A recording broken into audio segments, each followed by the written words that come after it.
affaire MRC et Elecam. En fait, le MRC avait demandé à Elecam de publier la liste nationale des inscrits.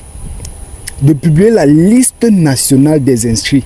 Maintenant, le Elecam, vu que c'est la loi, c'est normal, et c'est normal qu'à chaque fin du mois, c'est-à-dire le 31 décembre, je crois que c'est le 30 décembre, Elecam doit normalement publier la liste nationale. La liste nationale, pas les listes nationales. Maintenant, il se peut que le 30 décembre, normalement, Elecam a publié les listes nationales. Les listes nationales. C'est quoi la différence? La différence, c'est que quand tu publies la liste nationale, c'est-à-dire, soit tu le fais dans ton site web, soit tu le fais dans les bureaux où les gens se sont inscrits. Tu publies la liste nationale, c'est-à-dire une liste qui contient le nom de tout le monde au Cameroun qui se sont inscrits, que ce soit au Cameroun, à la diaspora, tu publies tous ces noms-là.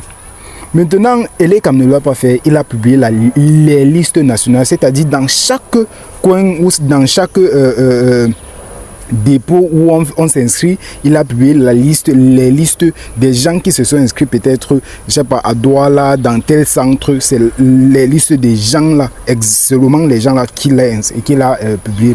Maintenant, le MRC a décidé de demander à Elecam de publier la liste. La liste, en fait, permet aux gens qui se sont déplacés, parce que effectivement, tu peux t'inscrire à Douala et tu te déplaces. Peut-être tu déménages et tu pars à Yaoundé. Maintenant, tu sais que oui, quand les élections vont approcher, tu t'es normalement inscrit à Douala et que tu dois normalement voter ici à Douala. Quand les élections approchent, tu vas décider peut-être de voyager, venir à Douala voter et tu rentres. Mais il faut déjà que tu te rassures que après t'avoir inscrit, après t'être inscrit, je vais dire, ton nom est sorti sur la liste électorale. Est-ce que vous comprenez? Il faut te rassurer. Maintenant, pour se rassurer, c'est quoi? C'est qu'il faut que Elecam déjà publie la liste de tous les Camerounais qui se sont inscrits, pour que soit il le fait sur son site, s'ils n'ont pas assez d'espace pour mettre peut-être un tableau ou un mur pour coller tous les noms, soit ils le font ou ils le publient sur leur site. Ouais, parce que Elecam a normalement un site. Elecam a un site. Ils publient là-bas en forme de numérique. Les Camerounais vont aller regarder leur nom et c'est tellement facile. C'est tellement facile. Ça permet en sorte que si tu n'es pas à Douala, tu peux facilement voir et tu peux facilement constater que oui, je me suis inscrit et il y a mon nom. C'est comme l'examen où tu composes, après tu peux regarder si tu as passé ou pas. S'il n'y a pas ton nom, c'est que non, il y a un problème. C'est que s'il n'y a pas ton nom sur la liste électorale de l'Elecam, c'est qu'il y a un problème. Vous comprenez un peu? Et ce n'est pas en voulant voter que tu vas constater qu'il n'y a pas ton nom. C'est avant cela, c'est-à-dire quand on publie la liste, tu regardes et tu te rassures qu'il y a mon nom. C'est très clair. Là, c'est très clair. Donc, Elecam n'a pas voulu publier la liste nationale. Elecam n'a pas voulu publier la liste nationale. Et normalement, c'est un problème que, vu que c'est écrit, il y a des articles pour ça, vu que c'est écrit et c'est la loi, Elecam doit normalement le faire. Elecam doit normalement le faire. Maintenant, c'est un problème que oui, le tribunal pouvait trancher. Mais ils ont vu que non, le tribunal ne pourra pas, parce que c'est un problème très, très grave.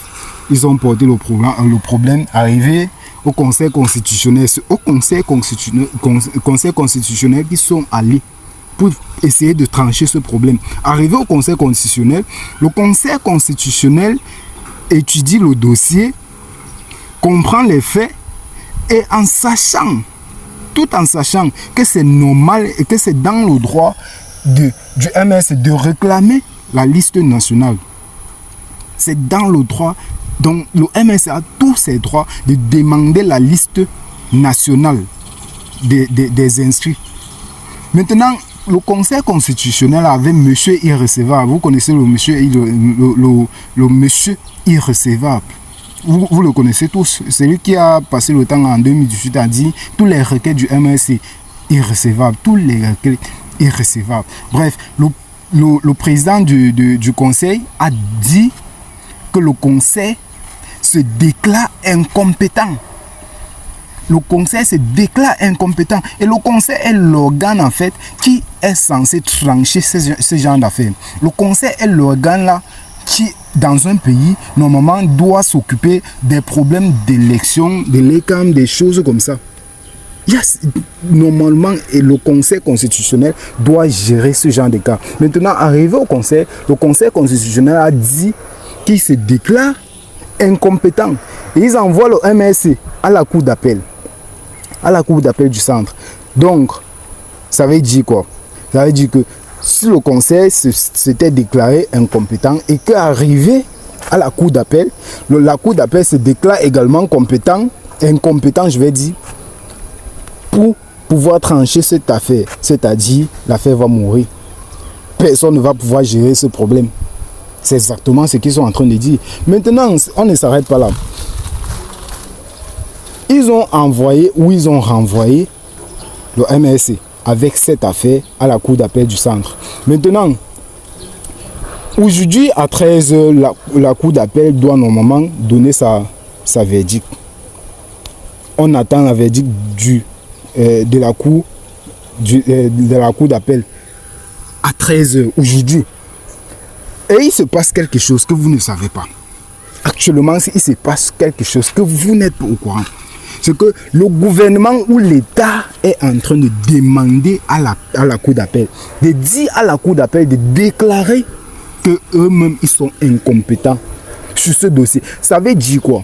Il y a deux choses que vous devrez normalement retenir. Ça veut dire que l'État connaît ce qu'ils sont en train de gérer, de manigancer, et ils savent que si jamais on résout ce problème, ça les bloque.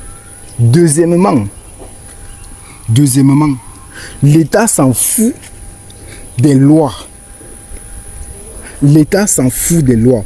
Maintenant, il faut qu'on vous rappelle que le Conseil constitutionnel est au-dessus de la loi. C'est-à-dire, s'il y a une loi qui ne marche pas, le Conseil constitutionnel est capable de retrancher cette loi-là ou de redéfinir cette loi-là.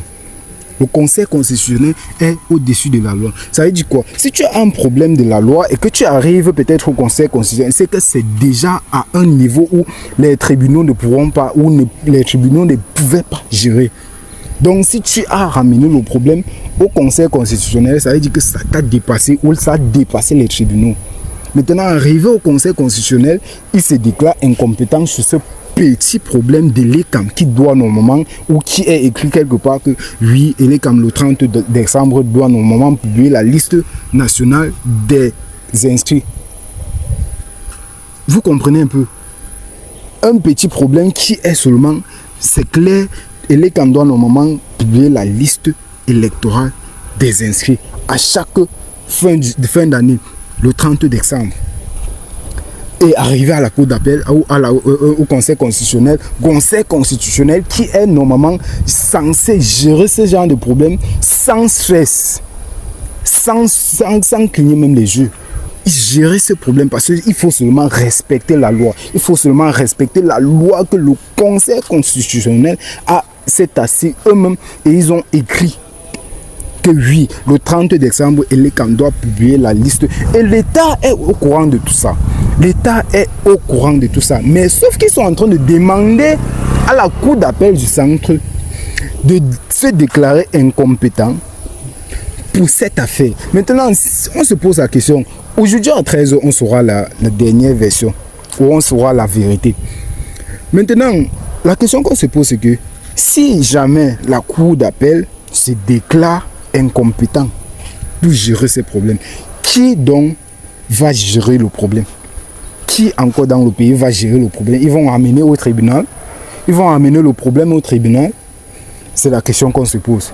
Maintenant, je vais finir la vidéo en disant que normalement, un truc comme ça ou un combat comme ça, qui n'est pas seulement favorable pour les intérêts du MSC et pour les autres partis politiques, normalement, ils devraient se joindre au MSC pour pouvoir demander à ce qu'on publie la liste nationale. Parlons un peu du PCRN. Pourquoi le PCRN? Si le PCRN est tellement inquiet pour le bon déroulement des élections, Pourquoi il ne se joint pas? Parce qu'on sait déjà que s'il y a les problèmes sur les listes ou sur la liste électorale, il y aura des problèmes aux élections.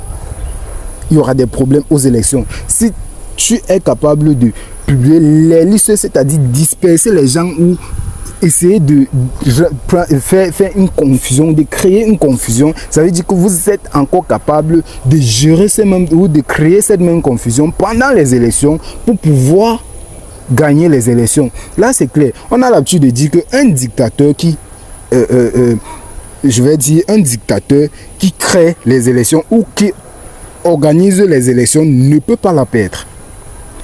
Un dictateur n'organise pas les élections pour la perdre. Moi, je ne suis pas en train de dire que quelqu'un est dictateur là. Je suis juste en train de dire peut-être quelque chose qu'on a l'habitude de dire, une phrase qu'on a l'habitude de dire. Maintenant, je vais juste vous dire que si vous ne publiez pas les listes électorales, ça veut dire que vous êtes en train de préparer quelque chose derrière. Et si vous préparez quelque chose derrière, c'est très grave. C'est très grave parce que nous, les Camerounais, nous sommes en train de nous battre pour au moins avoir les élections, pour une fois, avoir les élections très transparentes, pour au moins se savoir ce qui se passe. Si jamais le président Paul Biya remporte les élections, on saura que oui, il a remporté ça dignement et légalement. Comme ça, les adversaires pourront serrer la main du président Paul Biya. Les adversaires ou les opposants ou les partis d'opposition pourront prenons un peu le président Maurice Kamto ou le président l'honorable Kabara Libye pourra serrer la main du président Paul Biya et dire que oui, félicitations, tu as gagné les élections, tu as vaincu, tu es victorieux. C'est de ça qu'il s'agit, c'est ça que nous voulons. Pas que vous commencez à manigancer dès le début et qu'arrivez vous continuez pour encore nous garder dans cette même... Bref, je ne vais pas parler de ça. On attend aujourd'hui à 13h. On attend à 13h pour écouter la verdict de la cour d'appel. Ciao, ciao.